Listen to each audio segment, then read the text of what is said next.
Pessoal, boa tarde. O convidado ainda não entrou.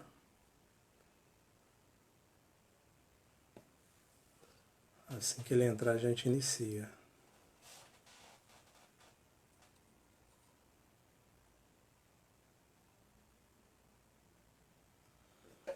Vocês estão me ouvindo bem? Se alguém puder me responder aí, agradeço, por favor.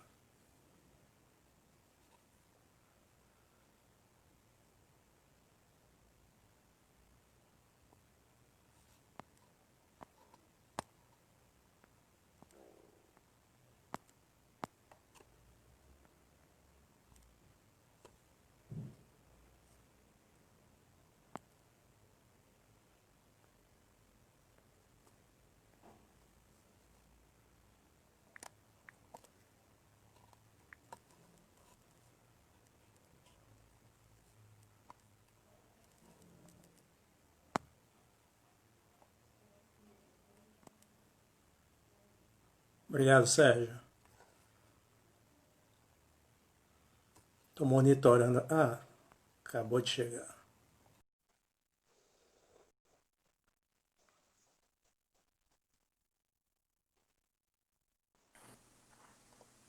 Meu amigo Walter, Opa, tá me ouvindo bem? tô te ouvindo bem. Tá me ouvindo? Também estou te ouvindo. Bom, boa tarde a todas e todos. Tá? Essa live é uma iniciativa do NUGEA, tá? O Núcleo de Pesquisa, Geografia, Espaço e Ação. Meu nome é Elias Lopes, sou professor da Universidade Federal de Juiz de Fora, tá? Integro o NUGEA, ok? O NUGEA está completando nesse ano fatídico para todos nós, 10 anos de existência, e vem promovendo semanalmente, né, conversas como essa sobre temas de relevância para o presente momento, né, e para a geografia, todas elas com um geográfico bem demarcado. Né, e hoje, né, nessa live, nós vamos conversar um pouco sobre geografia descolonial. Tá? Para tanto, nós convidamos aí o meu amigo Walter do Carmo, tá? Walter, ao invés de eu te apresentar, vou pedir para você se apresentar, tá bom? Fala um Tranquilo, pouquinho aí Elias. para a galera Então, aí. então, boa tarde aí para todo mundo que está assistindo a gente. Quero dizer do prazer, né, de estar aqui com Elias, que é um amigo, um colega, é um amigo de longa data aí, de outras épocas da vida. E também já tive a oportunidade de estar com outros colegas desse núcleo, né, em Juiz de Fora, em outras oportunidades. E, na verdade, eu sou professor da Universidade Federal Fluminense. Sou geógrafo, né? Sou professor do departamento e do programa de pós-graduação, mas sou formado em geografia pela Universidade Federal do Pará, uma parte da vida na Amazônia, outra parte aqui no Rio e Niterói. E venho há um tempo trabalhando com essas questões, do ponto de vista mais teórico do pensamento descolonial e do ponto de vista mais concreto, envolvendo a discussão sobre luta por território, por terra e movimentos sociais. Um pouco por aí eu acho que daria uma entrada para a gente começar a conversar. Então, o Walter tem sido aí uma referência nessa temática aí, né? Em 2018 eu estive lá na Paraíba e várias pessoas lá estão discutindo isso e falaram do Walter e tal. O Walter tá tão requisitado quanto Aníbal Quirrano, Walter Mignolo, Que isso, né? não brinca. Cara, que são né, algumas das principais referências do debate descolonial. Bom, o tema da live é colonialidade do poder e território, chaves para pensar o Brasil. Né? Há algum tempo atrás, há algumas décadas, esse debate sobre a descolonialidade, né, sobre a colonialidade do poder, do saber, do ser, que envolve também um debate sobre um sentido de natureza nessa perspectiva, vem ganhando corpo, né, no debate intelectual e, sobretudo, nas universidades, nos mais variados cursos das ciências, de ciências humanas. Né? Na geografia não seria diferente. A gente tem na geografia como uma figura pioneira nesse debate o professor Carlos Walter, né? Também da UF, okay? Que eu tive o grande privilégio de pegar o início dessa discussão com o Carlos Walter, quando ainda cursava graduação na UF. Né? Então a gente poderia começar essa conversa explicando um pouco o que é, né, a geografia descolonial, ou melhor, o que é o debate mais amplo, né, do debate descolonial, como ele se insere na geografia, né, e quais seriam os conceitos mais recorrentes, né? Acho que eu já anunciei aqui a colonialidade do poder, mas quais seriam as chaves, né, aludindo aqui ao título, que nos permitem pensar uma sociedade, uma realidade na perspectiva descolonial. Por favor, Walter. Obrigado pela pergunta, Elias. Eu acho assim que, do ponto de vista didático, eu acho que a primeira coisa a se falar é que o ponto de partida para essa reflexão é considerar essa experiência histórica das sociedades como a sociedade brasileira, né? Que for uma sociedade de origem colonial. O ponto de partida é esse, uma sociedade de origem colonial que tem marcas específicas na sua formação social, ou numa leitura geográfica, da sua formação socioespacial, né? E essas marcas de uma experiência colonial deixaram traços muito significativos do ponto de vista da formação das classes sociais, das relações de poder, das instituições, dos imaginários, das subjetividades, das formas de conhecimento, que não são simplesmente herança do passado. Elas são presentes. Se a gente olha o momento atual, o momento dramático que a gente vive no Brasil hoje, temas como racismo, desigualdade, autoritarismo, violência, que parece que são a agenda nossa contemporânea, são traços assim fundamentais da gênese da nossa sociedade enquanto uma sociedade colonial. Então a grande questão o primeiro ponto de partida que esse pensamento coloca é que o processo de ruptura, o processo de transformação histórica, o processo de modernização e transformação histórica, ele se deu de maneira a não ter superado essas heranças históricas de natureza colonial. Ou seja, o nosso capitalismo, né, a nossa modernidade, nossa experiência moderna, o nosso capitalismo, ele tem uma marca colonial. Portanto, interpretar essa sociedade do ponto de vista histórico, sociológico, geográfico, no nosso caso a geografia, exige da gente compreender essa sociedade à luz dessa característica que é marcante. E aí, qual é o ponto de partida? O ponto de partida é que a estrutura social que constituiu essas sociedades ditas de experiência colonial é que se construiu um padrão de poder histórico, marcado, isso que o Aníbal Quijano chama de colonialidade do poder, fundado no poder da raça e do racismo, estruturando e organizando socialmente estas sociedades.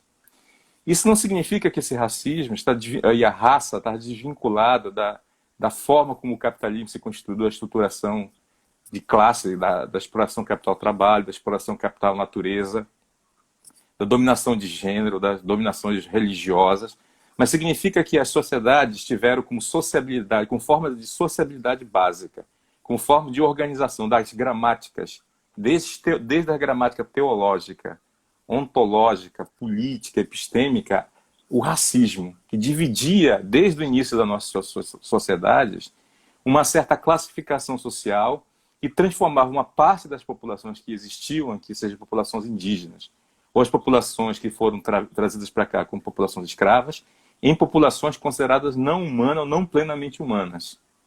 Esse padrão de classificação social que define um estatuto ontológico precário e que coloca em dúvida a condição de humanidade desses grupos sociais é um traço que percorre a nossa história e que até hoje está presente no Estatuto de Cidadania, no Estatuto de Desigualdade Histórica, na forma como nós organizamos o espaço, na forma como nós organizamos a sociedade. Então, esse conceito de colonialidade do poder, ele é um conceito que estrutura um pouco essa leitura, ou seja, é um padrão histórico de poder, que não tem a ver só com essas sociedades, é um padrão histórico mundial de poder, ou seja, é preciso entender que o capitalismo surge, a escravidão é uma dimensão fundamental para o capitalismo, né, moderno, assim como a invenção do racismo é fundamental para a formação da modernidade, ou seja, todo discurso do humano, todo discurso do humanismo, todo discurso da racionalidade ocidental foi fundada num contradiscurso na invenção do racismo sobre outros povos. Então, ou seja, essa discussão ela tem um impacto grande, porque o conjunto de categorias que a gente opera, diferentemente das teorias que a gente opera, veio de uma certa origem social na geopolítica do conhecimento, que operou com as categorias teóricas e conceituais, que tinha uma leitura de um certo tipo de capitalismo, de um certo tipo de modernidade, de um certo tipo de sociedade, que nem sempre representava a nossa experiência. Isso não significa dizer que é apenas um exercício de contextualização, né? Ou seja, eu me lembro do debate dos anos 60 e 70 na geografia.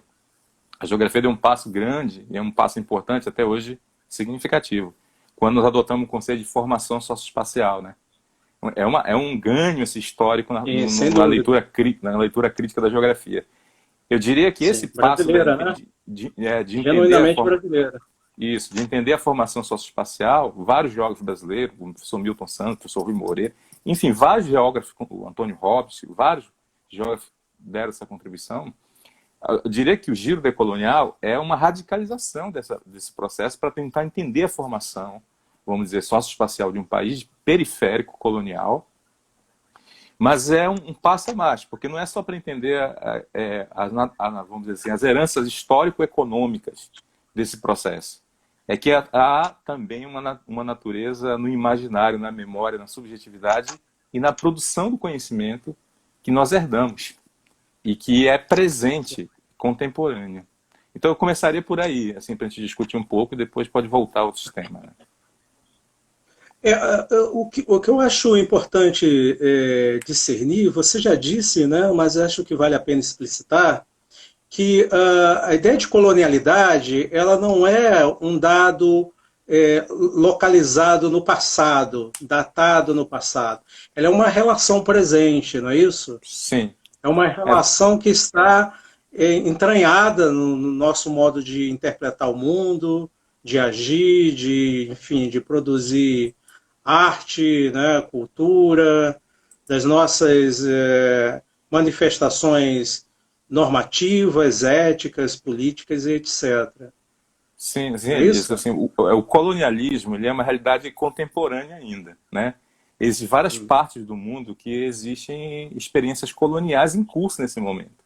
E ninguém na história também pode ter vamos dizer assim, a inocência de achar que novas experiências coloniais não vão se afirmar diante do cenário geopolítico que a gente vê no mundo. Mas a experiência colonial formal nossa, de domínio e soberania territorial de um país sobre outro, cessou há muito tempo na história do Brasil e na história da América Latina, né? Pelo menos uma grande parte da América Latina. Que aqui mesmo na América Latina nós temos colônias ainda, né, formais, hoje, no presente. Mas a colonialidade do poder é uma categoria que tenta capturar como é que permaneceu desse momento histórico específico uma forma de sociabilidade, um conjunto de relações sociais que está presente no imaginário social, na subjetividade, na produção do conhecimento, eu diria até do ponto de vista de um certo hábito, no modo de ser. É por isso que alguns teóricos vão desenvolver a partir dessa categoria de colonialidade do poder outras derivações, como colonialidade do saber, para tentar definir um certo eurocentrismo, né? Uma certa obsessão que nós temos, uma emulação com o conhecimento produzido pelos centros geopolíticos do conhecimento. A ciência social brasileira foi uma ciência social basicamente francesa, né? Isso por um lado, é importante, né? a crítica que se faz do pensamento colonial não é a herança cultural extraordinária e nem ao pensamento europeu. Se faz ao eurocentrismo. É tomar essas referências como únicas referências a pensar o mundo. E, sobretudo, questionar a noção de universalidade abstrata, né? Ou seja, tomar certas categorias como categorias que serviam foram construídas a partir de realidades bastante específicas e generalizadas como categorias amplas. Eu lembro de um livro do famoso sociólogo norte-americano que foi, infelizmente, recentemente faleceu, Emmanuel Wallenstein, chama Universalismo, né, a retórica do poder, que ele conta a história do universalismo europeu. E ele mostra que, basicamente, o universalismo europeu é uma retórica de poder. Como é que certos discursos que são extremamente específicos, surgem em realidades, vamos dizer, provincianas, pela força do poder e não pela força da razão, se tornam discursos universais e que apagam e silenciam uma série de outras realidades. E durante muito tempo, isso está expresso nas nossas bibliotecas, no nosso repertório teórico, tanto os mais convencionais quanto os críticos, a gente adotou essas bibliotecas como se fosse pouco importante.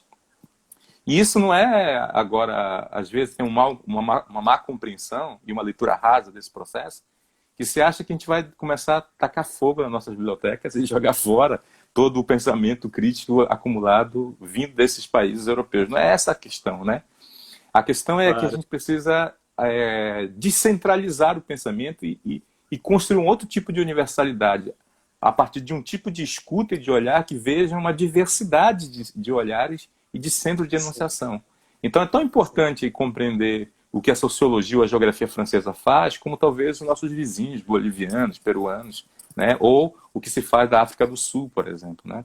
A grande questão é que, naturalmente, nós achamos que o centro do pensamento está no pensamento europeu e achamos que não tem referências importantes de produção do conhecimento em outros lugares. Isso é a colonialidade do saber, construída historicamente uma geopolítica, né?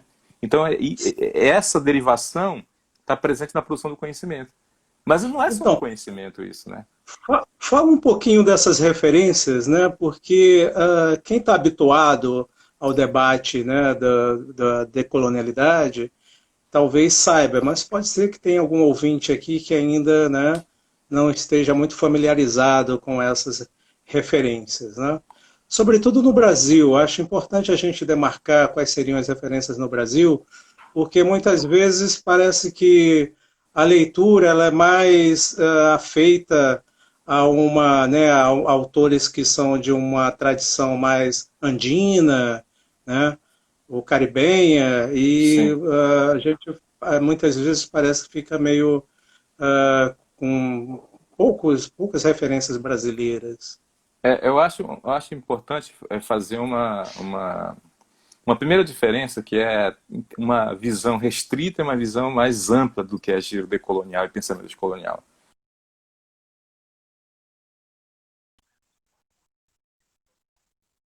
A visão de que o giro decolonial é monopólio de certos autores que produziram esses conceitos. E aí tem uma lista, né?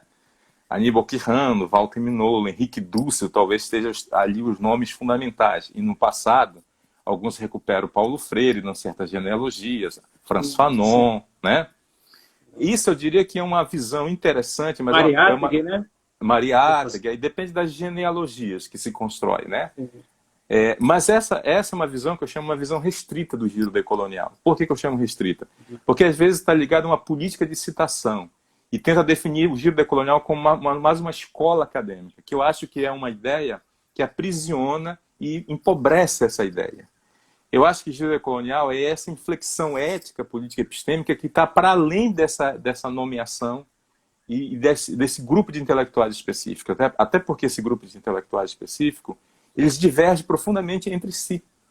Então existe uma série de outros intelectuais que nunca usaram essa terminologia, esse vocabulário em particular, mas que deram grandes contribuições, gigantescas contribuições no pensamento decolonial. Ou seja, de uma crítica a essa herança colonial. Vou dar um exemplo claro brasileiro.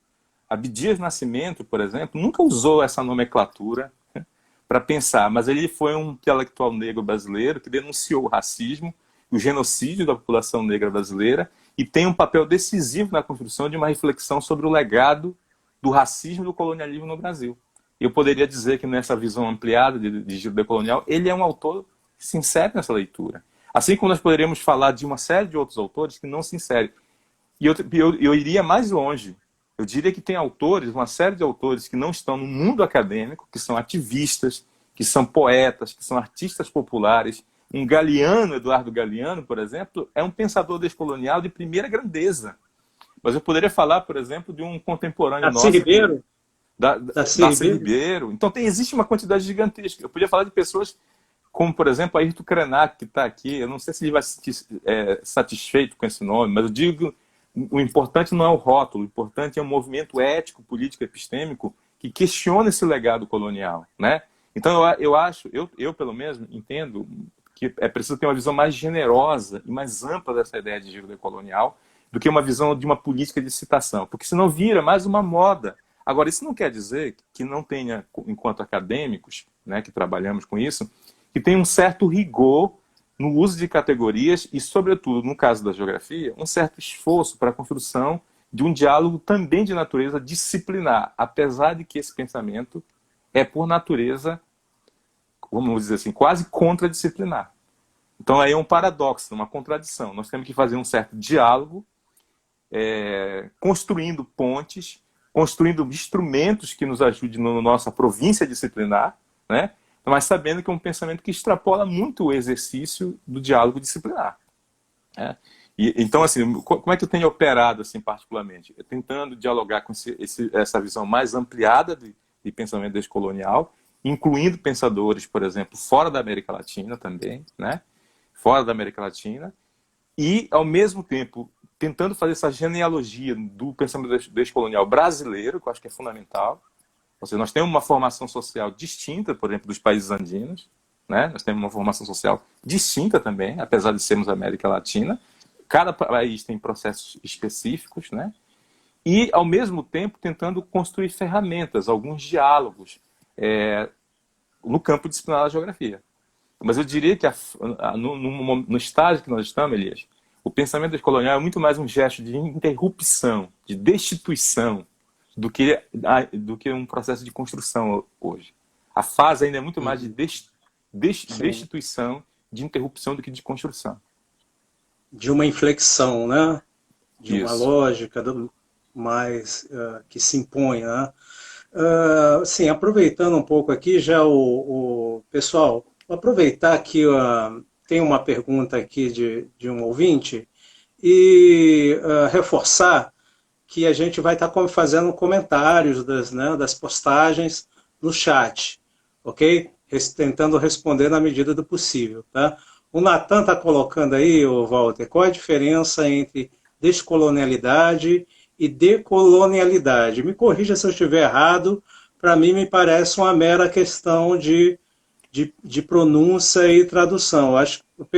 Eu sei que tem uma diferenciação bem demarcada entre pós-colonialidade, né, e descolonialidade ou decolonialidade. Entende? Mas verdade, entre essas duas... Sim, na verdade tem um certo momento que alguns autores, como por exemplo a Catharina Walsh, que é uma norte-americana, né, radicada no Equador, que tem trabalhado muito no campo das pedagogias decoloniais, o Arthur Escobar, um colombiano radicado nos Estados Unidos, que tentaram fazer algum tipo de esforço para tentar justificar a retirada do S na língua espanhola. Depois de um certo tempo se viu que, na verdade, não havia nenhum tipo de justificativa tão profundamente epistêmica para se escrever. Eu considero em língua portuguesa não tem justificativa alguma para a gente construir a palavra decolonial. Não faço nenhum tipo de julgamento de quem usa. Mas eu acho que esse prefixo des tem muito mais sentido na língua portuguesa, de desconstrução, de destituição, de desfazer, sei lá, tem tanta palavra com des, que tem muito mais a ver com o sentido da palavra em portuguesa, que eu prefiro usar o des. Mas não tem grandes diferenças a isso. Os autores que tentaram fazer, chegou um momento que falaram assim, chutaram o balde e falaram, tanto faz, né? Agora, de fato, com pós-colonialismo tem diferença em função do tipo de experiência histórica, né? Ou seja, a nossa experiência colonial, ela foi de séculos atrás. A experiência colonial afroasiática foi muito recente. Então tem uma diferença muito grande. Por exemplo, essa semana nós estávamos terminando um curso de um autor, Achille Mbembe, eu e o Denilson, num curso que nós estávamos dando. Ele está falando de uma experiência colonial francesa em países como Camarões, que é muito recente. Então a noção do que é pós-colônia é completamente distinta para nós. Então ele fala de um Estado pós-colonial. Para ele faz todo sentido essa discussão lá, e para nós faz pouco sentido aqui. O que não significa também que esses autores, por exemplo, não têm uma contribuição enorme para a gente pensar, como Eduardo Said, Stuart Hall, Homi Bhabha, né? Tem estudos subalternos indianos que adotam uma nomenclatura um pouco diferente. Eu chamo isso de uma constelação, de uma nova constelação do pensamento crítico, né? Que vem com sotaques e línguas diferentes, e distingue bastante do que é chamado pensamento pós-moderno. Eu acho que tem um acento muito claro de um pensamento crítico, né, de comprometido com a emancipação, com o projeto, do que diferentemente de um pensamento pós-moderno, às vezes, excessivamente vinculado a um campo meramente discursivo e da críticas narrativas. Então, aí eu vejo uma diferença. Mas o D e o Ds, para mim, eu acho que hoje no Brasil é uma questão quase que de gosto. E para mim não afetar a língua portuguesa mais do que ela já é afetada, eu prefiro Ds do que D. Bom, vamos entrar um pouquinho na geografia, né? Quando a gente se depara com a expressão geografia descolonial ou decolonial, somos quase que conduzidos automaticamente à ideia, né, de que se estaria sugerindo a criação de mais um nicho, um segmento, uma especialidade no campo maior da geografia. E me parece que a proposta não é bem essa, né? Se a gente pegar a própria carga política que a expressão de colonialidade do poder traz, considerando a transversalidade da política e do poder, né, já é um prenúncio de que a proposta ela é muito mais transversal, né, a todos os segmentos da geografia, do que propriamente, né, a ideia de que se estaria ali gestando, né, um novo segmento, uma especialidade. Sim. Né?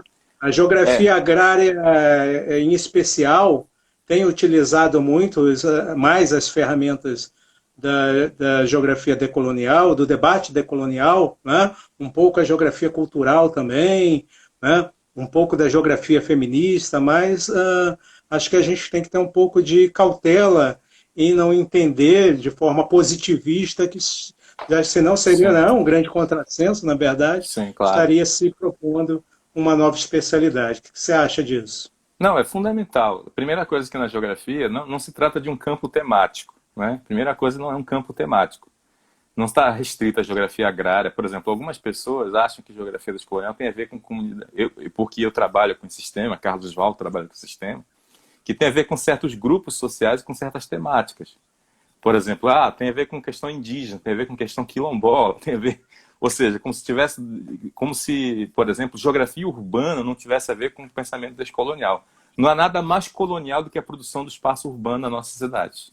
Não há nada mais colonial do que pensar as nossas cidades, ignorando a gênese social histórica da origem colonial dela e o racismo, por exemplo, é um erro gravíssimo. A teoria da produção do espaço urbano, até hoje, foi uma teoria do espaço urbano que ignorou sumariamente o processo histórico. Eu moro aqui em Niterói, convivo aqui com o Rio de Janeiro, e não levar em consideração isso para entender a cidade do Rio de Janeiro, por exemplo, é um gravíssimo problema. Sim. Esse episódio recente da retirada dos monumentos, né?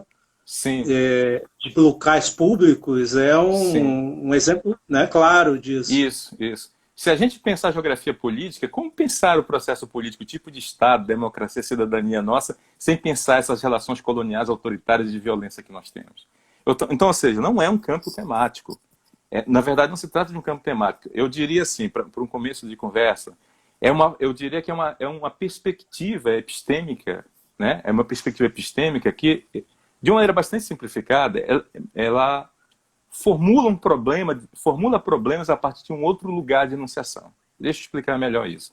Eu falei no início que Colonialidade do Poder produz, sobretudo, uma leitura sobre um processo histórico de produção de não existência, aquilo que o Frantz Fanon fala da produção do não ser. Houve uma certa predação ontológica sobre certos grupos que não foram só desigualdade do ponto de vista econômico. Esses grupos foram, na verdade, destituídos da sua condição de humanidade. Quando eu falo que a geografia descolonial formula o problema a partir da experiência e da luta desses grupos, é um ponto de partida fundamental. Como pensar, por exemplo, o campo brasileiro a partir desses grupos?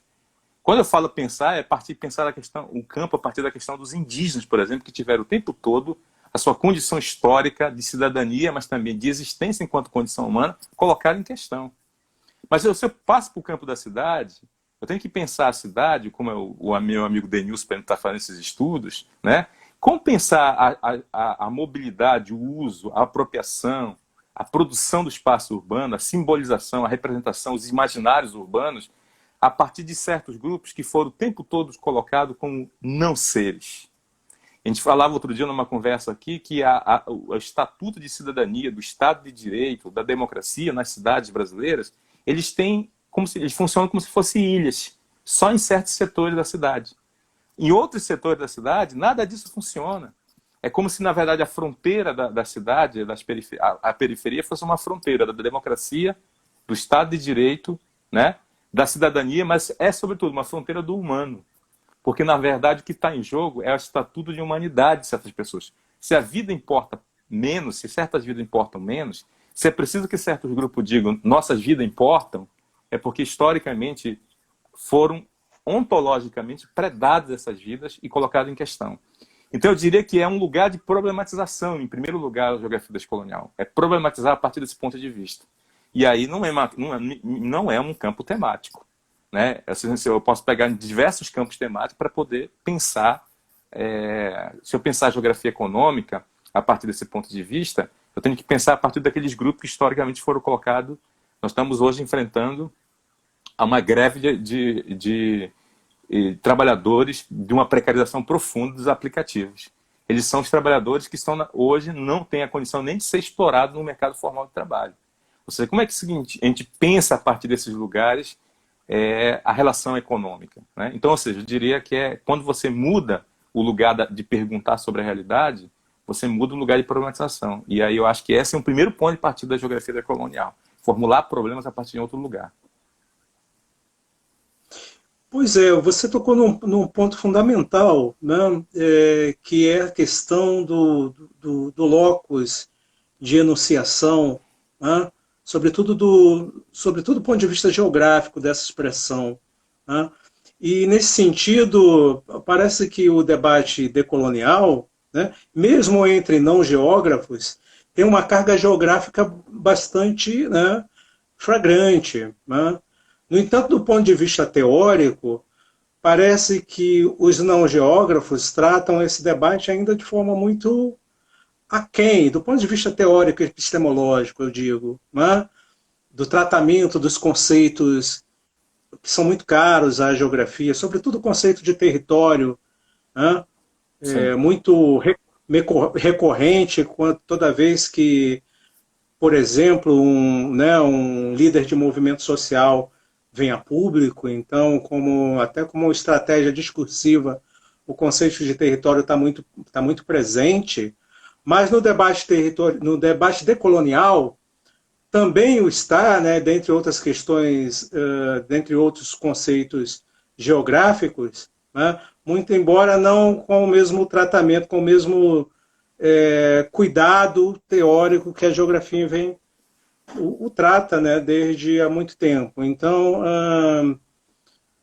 quais seriam, como a gente pode, como esse conceito, como é que esse debate chega à geografia, né? Como a geografia ela pode contribuir para o debate, uma vez que você considera que a proposta decolonial ela ainda é incipiente, ela ainda está no momento de inflexão, de um velho olhar, né? Então, qual a possibilidade da geografia, né, contribuir, sobretudo do ponto de vista metodológico também, Sim. né? Que é uma questão que eu acho que é bastante pertinente, né?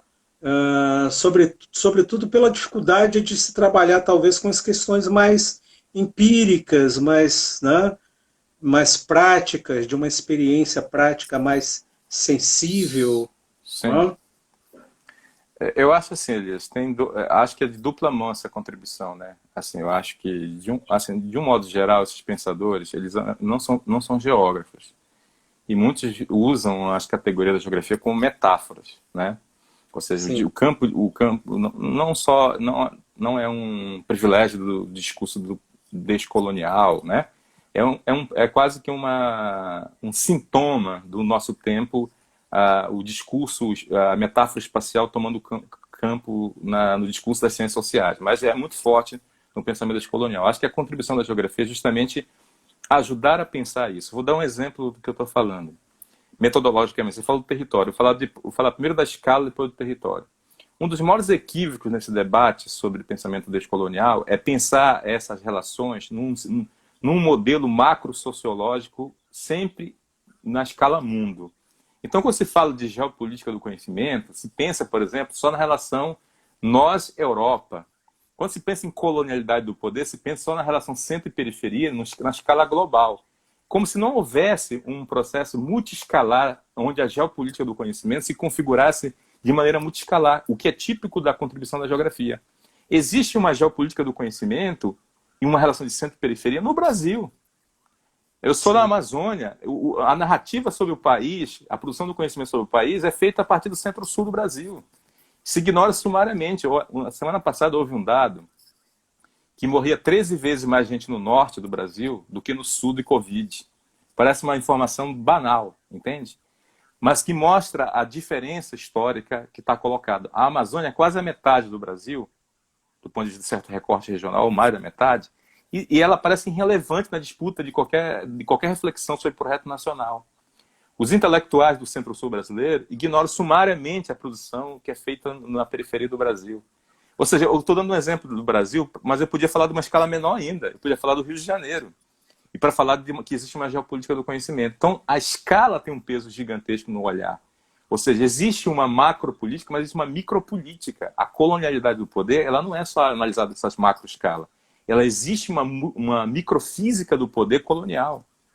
Ou seja, então isso é um olhar que um geógrafo vai fazer e que um teórico do pensamento colonial não vai fazer. Então, os jogos de escala é central para desvendar relações de poder. E isso é perfeito. fundamental no pensamento decolonial para compreender a colonialidade. Senão, não vão ficar atribuindo à Europa os problemas, senão não vamos entender que as relações coloniais estão aqui colocadas. Para mim entender a relação colonial hoje, a colonialidade do poder no Rio de Janeiro, por exemplo, tem que entender as relações territoriais que está desenhado numa cidade como essa. As relações de poder são tão reproduzidas a um colonialismo interno que se dá no Brasil, mas se dá na cidade do Rio de Janeiro. Como é que é tratado certas regiões periféricas da cidade do Rio de Janeiro, por exemplo? Então, assim, se a gente não tem esse olhar escalar, que eu acho um dos maiores atributos que a geografia tem, enquanto disciplina, é central. Agora, vamos falar do território, por exemplo. O território é central. E agora, é preciso dizer também que não é só a geografia que aporta elementos metodológicos para o pensamento descolonial. O pensamento descolonial aporta debates para a geografia. Por exemplo, a geografia se definiu historicamente como uma ciência do presente. Né? Vários, desde o passado até o contemporâneo, define como ciência do presente. E pouca gente se debruçou a refletir o estatuto da historicidade na geografia. Quando nós fazemos isso, nós colocamos num campo específico, quase virando geohistória, que tem muita gente dedicando com muita competência, diga-se de passagem, nesse campo. Mas o Estatuto da Historicidade é um estatuto central para pensar qualquer processo de produção do espaço, formação de território, experiência de lugar. E o pensamento colonial obriga a gente a pensar essa diversidade de temporalidades.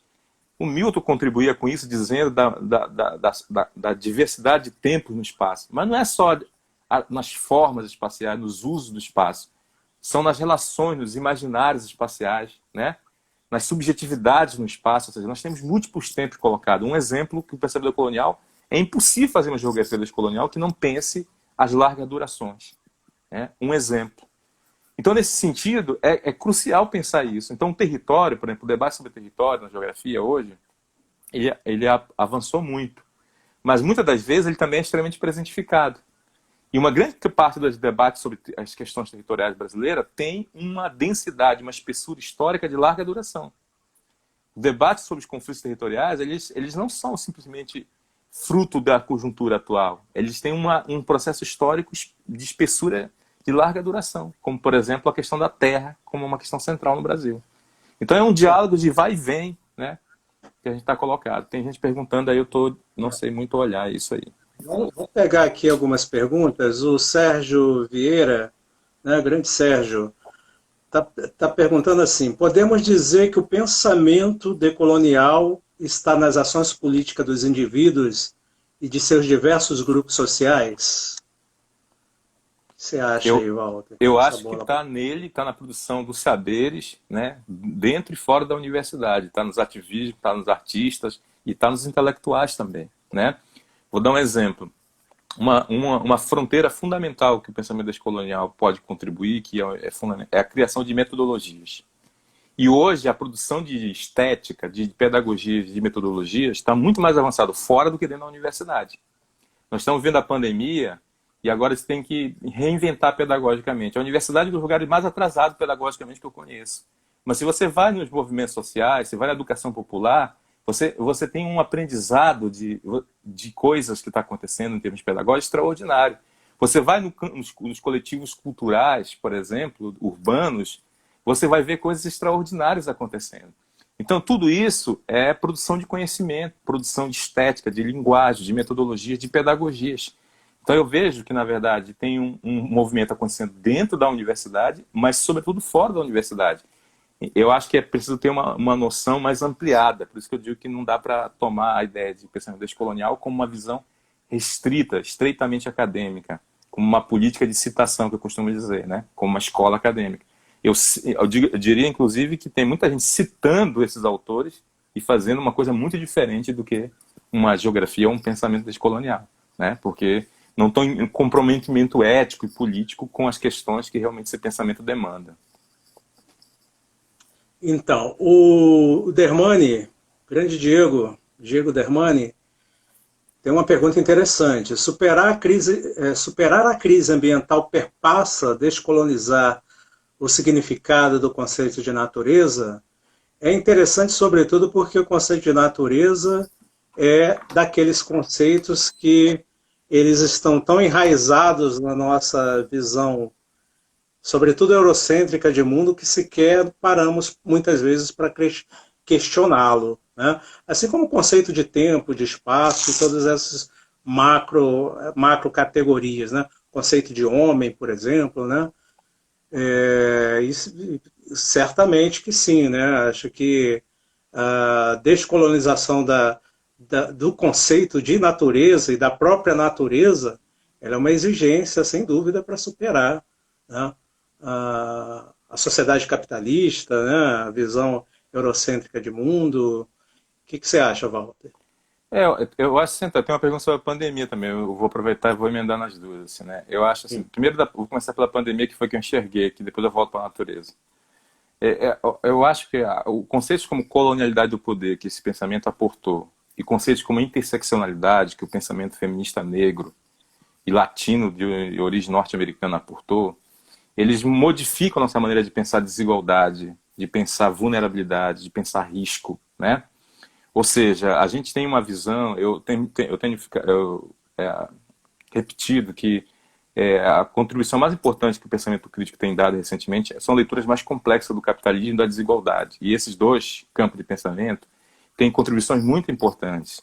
Então, por exemplo, quando a gente olha, no início dessa pandemia, tinha um discurso de que havia uma democracia do medo, do risco, né, e do perigo. Quando a gente começa a ver hoje, 60 mil pessoas morreram. Quando a gente começa a ver os dados, na verdade, na prática, se reproduz padrões de desigualdade profundo, que tem a ver com padrões de classe, padrões raciais, padrões territoriais de periferia, e no Brasil, de dinâmicas regionais. Nos Estados Unidos, tem morrendo 3 vezes mais negro do que branco. No Brasil, é quase isso a proporção, sendo que nos Estados Unidos, a proporção de população negra em relação à população branca é muito menor do que no Brasil. Mas no Brasil existe uma subnotificação de dados absurda. Então, a desigualdade é profunda. Se a gente não tiver uma visão interseccional, né, e da colonialidade do poder para pensar como está o entrelaçamento das relações de desigualdade, né? A gente não compreende essa desigualdade que, ao mesmo tempo, é social e territorial. Agora, do debate da natureza, esse é um debate bem interessante. Eu venho me aproximando muito da reflexão sobre ecologia política, né? Estou envolvido num projeto gigante aí de construção de um dicionário latino-americano de ecologia política. E a gente tem claramente assim dois tipos de ecologia política que tem a ver com a geopolítica do conhecimento. Uma ecologia política muito desenvolvida, de língua inglesa, sobretudo, né? Que veio do campo do marxismo, que dá uma contribuição gigantesca com os debates de metabolismo social, né? Que revê todo o quadro da teoria do valor, incluindo a dimensão do material e energética. É uma contribuição gigantesca que a geografia brasileira precisa dialogar com mais profundidade. Já vem dialogando, mas é preciso dialogar com mais profundidade. Mas existe toda uma outra contribuição, que é a contribuição latino-americana, que é o diálogo a partir de outras cosmologias, o diálogo com os povos. Que não é simplesmente pensar como se internaliza a natureza dentro dos processos produtivos. Não é só pensar como a natureza é fluxo de matéria e energia no processo de produção do capital. Não é apenas mostrar que o capital circula, não é só circulação de dinheiro e mercadoria, é matéria e energia. Mas é repensar o sentido da nossa relação com a natureza. E pensar que esse conceito de externalização do homem com a natureza, ele é central nas catástrofes que nós temos hoje. Maldonado Torres, um autor porto-riquenho, ele fala que a colonialidade produziu certas catástrofes metafísicas, né? O racismo foi uma. A exterioridade do homem na natureza foi outra. Ou seja, são catástrofes metafísicas, mas são catástrofes metafísicas que hoje geram catástrofes físicas, a ponto de a gente estar discutindo antropocenos ou capitalocenos, né, de esgotamento da natureza. Então, na verdade, é uma discussão central. Se a gente não consegue fazer essa rota, a gente está num limite objetivo, na verdade, do ponto de vista da capacidade de reprodução da vida. E esse debate é muito interessante. Eu acho que as duas leituras de ecologia política são importantes. Essa que traz a dimensão da natureza enquanto metabolismo social e essa que pensa a natureza como um cosmo, como forma de outra maneira de pensar a vida envolvida com a natureza e não simplesmente dentro do processo econômico. Perfeito. Bom, pessoal, não sei se a gente vai conseguir dar conta de todas as perguntas, tá? Uma telinha aqui também é pequena, é até difícil ter uma dimensão de quantas perguntas tem, mas eu dei uma rolada aqui, tem várias, tá? Tá difícil entender. Fortunato Gabriel está perguntando de que forma podemos construir pontes entre as geografias descoloniais, negras e feministas insurgentes no campo político e científico. Bom, comenta aí, Walter. os feminismos são múltiplos, né? E se tem uma coisa que eu acho importante dizer com todas as letras, o lugar de escuta que nós temos que ampliar com mais a frequência da nossa escuta que nós devemos aumentar são para os ativismos feministas das mais diversas constelações, especialmente o feminismo negro, os feminismos indígenas, comunitários, porque eu acho que não só do ponto de vista da ação, mas do ponto de vista das ideias, é onde está literalmente a vanguarda do pensamento da ação crítica. Isso é difícil de compreensão para muitos intelectuais. Muitas das vezes no Brasil, e é o momento que a gente está passando hoje, se fala muito da necessidade de construir projeto de país, que o discurso está fragmentário, né, que tem muitas frentes, que a esquerda não se une. Mas esses discursos são sempre feitos a partir dos mesmos lugares. A gente não consegue escutar, de fato, esse país a partir de um outro lugar. E se a gente escutasse a partir desses lugares, a gente poderia, de repente, repensar uma noção de país com uma agenda um pouco diferente. Então eu vejo muita potência nisso, nesses feminismos, apesar das suas diferenças, né? Por exemplo, quando eu falei do conceito de colonialidade do poder, do conceito de interseccionalidade, são duas categorias que eu vejo uma potência enorme. Por que eu vejo potência? Porque eles não isolam, eles pensam como totalidade as relações sociais. Ele pensa a multiplicidade, o entrelaçamento das relações de poder na produção da dominação, mas também na relação das resistências. É por isso que fala-se muito de política de coalizão, de política de aliança, de política de escala nas lutas sociais. porque os processos sociais, eles estão articulados. Não é pensar abstratamente um projeto social universal, é pensar a partir dos processos concretos. Então eu vejo que essas lutas, na prática, elas têm muito em comum, e é para onde nós devíamos lançar o nosso olhar e, sobretudo, lançar nossa escuta.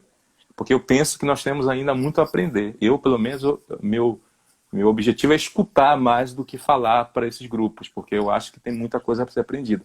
E muitos intelectuais, especialmente do centro-sul do Brasil, têm muita dificuldade de ouvir. Né? Os intelectuais que estão na cena pública brasileira falando sobre o projeto nacional são sempre os mesmos. Né? E, por mais importante que eles tenham no seu discurso, na sua elaboração, mas são discursos que têm esses limites que eu estou falando, essa cegueira epistêmica de ver o Brasil a partir sempre do mesmo lugar. Então, por exemplo, esse discurso de natureza não aparece. O debate sobre desenvolvimento econômico é sempre o mesmo. É como se nós tivéssemos errado uma rota, fôssemos parar num governo fascista e nós tivéssemos que voltar na rota passada, que tinha um modelo de desenvolvimento extraordinário. Bom, os grupos que viveram na ponta o que foi o modelo de desenvolvimento dos últimos anos sabem que não tem nada disso. Que, na verdade, o modelo de desenvolvimento foi um modelo baseado na exploração de commodities intensivas e que levou a uma zona de sacrifício de muitos grupos sociais. Então, nesse sentido, eu acho muito importante, e esses grupos têm muito a nos ensinar. Isso eu acho que é uma postura que o pensamento descolonial nos ajuda a entender. Uma postura ética diferente no processo de produção do conhecimento que muda o tipo de escuta. Pois é, acho que tem uma questão da linguagem aí também, dessas comunicações. Né? Além de recitar um determinado número reduzido de intelectuais, como você disse, são sempre os mesmos, também tem toda uma questão da linguagem. Um canal como esse, por exemplo, né, de transmissão remota, não cabe muito assumir aquele formato mais acadêmico, né?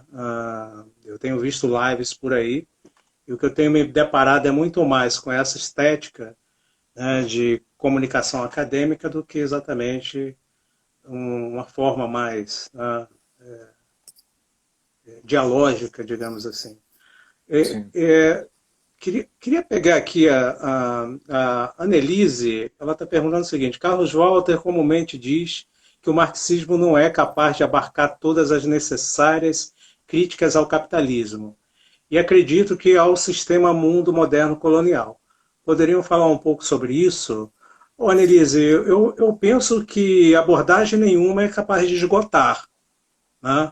Se a gente ter em conta que a proposta marxista, né, dentre outras, né, podem partir de uma concepção dialética, está colocada aí um campo metodológico que quer entender a totalidade, né, no processo histórico, né, como tensão entre parte e todo. Né? Enfim, a despeito das insuficiências do marxismo, não acredito que outras propostas elas também deem conta de esgotar todas as críticas necessárias ao capitalismo. O que eu acho interessante, Elias, nesse debate é o seguinte: que eu tenho interessado por certas leituras que não abandonam a leitura crítica, né? É um livro recente da Nancy Fraser, né, que é uma filósofa, né, que tenta recuperar assim, o diagnóstico dela assim: um pensamento crítico não pode abandonar uma leitura do capitalismo. Qualquer pensamento crítico que abandone a leitura do capitalismo é um pensamento crítico que é cego para a questão central de interpretar e disputar uma sociedade. Agora, ela tem uma reflexão muito interessante, que ela diz assim: o que ficou fora da leitura, por exemplo, de Marx, da leitura do capitalismo? E aí ela aponta umas pistas que eu venho seguindo, como, por exemplo, o que é que uma leitura, como eu falei assim, em alguns lugares, da Silva Federici, por exemplo, um livro, aponta como o papel da reprodução é central no capitalismo, que não teve na centralidade da leitura, por exemplo, de Marx. Como a acumulação primitiva tem um vínculo direto, por exemplo, com os corpos femininos. Essa é uma dimensão que está fora da leitura. Isso não é um questionamento da interpretação geral de Marx do capitalismo, mas é um aporte que lança a luz sobre um aspecto central, que é sobre a reprodução da vida e sobre o papel das mulheres, o trabalho não pago, por exemplo. O trabalho assalariado, a exploração do trabalho, estava na lupa central. Aí eu acho uma questão fundamental. Quando eu olho um livro como Mbembe ou Aníbal Quijano, vão dizer assim, olha, o racismo é constitutivo e fundamental para o capitalismo, isso é importante. Isso não está na centralidade, por exemplo, da leitura do Marx. Agora tem uma série de livros que eu comprei, estou lendo agora, o Marx nas Margens, né, que vão falar dessa produção posterior ao capital do Marx, para tentar entender o papel que o Marx via nessa sociedade de origem colonial. Eu não tenho uma opinião formada a respeito disso, que eu estou lendo agora. Nas obras que ele foi feita com as obras maduras do Marx, do Capital, isso não tinha centralidade, não ser no capítulo da acumulação primitiva lá no final, né? Então, nesse sentido, uma leitura que coloca o racismo como constitutiva, ela acresce um elemento fundamental. Teórico como Jason Moore, por exemplo, que coloca a dimensão da natureza como a dimensão central para ler o capitalismo, além da relação capital-trabalho, acresce, expande a leitura marxista do capitalismo.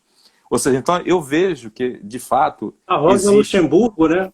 A própria Rosa Luxemburgo também. Sim, da exterioridade, incluindo esses grupos que não estavam fora da exterioridade, né? Ou seja, então, o que eu estou falando? Essa dimensão da ecologia política, do feminismo, do pensamento descolonial, são questões que respondem a profundos aspectos centrais da nossa sociedade, que talvez não estejam plenamente desenvolvidos numa leitura, eu diria, nem de Marx, nem da geografia marxista, né? Ou seja, isso não quer dizer, de forma nenhuma, que a geografia marxista não é relevante e fundamental para pensar criticamente a sociedade. Eu acho que a questão é o tipo de problematização que você está fazendo. Então, por exemplo, quando eu questiono que na geografia, que a teoria da produção social do espaço, da produção capitalista do espaço, que foi usada como chave essencial para ler a produção do espaço urbano brasileiro, ignorou sumariamente a dimensão racial, e aí eu não estou falando especulativamente, é possível identificar 4, 5 trabalhos que são exceções disso, no Brasil inteiro, na história talvez, da geografia urbana brasileira.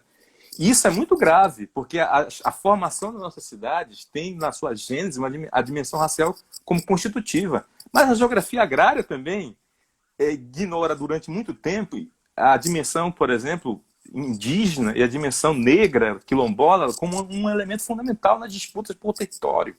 Então, assim, aliás, eu diria que a geografia agrária, ela, do ponto de vista empírico, ela não ignora mais, nem do ponto de vista político. Mas nas sínteses teóricas ainda parece muito mal equacionada esses sujeitos dentro do debate teórico. Ou seja, então eu acho que eu estou entre aqueles que eu acho que a gente tem que abrir, expandir o campo crítico e fazer diálogos. Não por mero ecletismo, mas porque talvez a tarefa de toda geração é construir ferramentas para enfrentar o que se vive, né, como desafio. Walter, deixa eu te interromper um pouco. Pessoal, infelizmente não teremos condições de responder a todas as questões. A gente já está assim, prestes a ser, né, derrubados aí. O Instagram só permite 59 minutos de transmissão. Então, Walter, por favor, vou pedir para você, né, fazer suas considerações finais, tá? E desde logo eu agradeço, tá, a sua disponibilidade, a sua participação, e agradeço também os ouvintes aí pelo interesse, né, na conversa. Eu agradeço, Elias. É um prazer trocar essa ideia contigo aí, com um grupo de vocês. Eu acho assim que é um debate importante, né? E o momento que a gente vive é muito crítico, né? Eu acho assim, tem um desafio central. Acho que nós temos um desafio geracional, né? O Brasil precisa enfrentar questões que são importantíssimas. E a geografia decolonial tem um papel importante porque o Brasil vive hoje um momento de celebração desse passado colonial. Nós temos que ter consciência histórica disso, fazer a crítica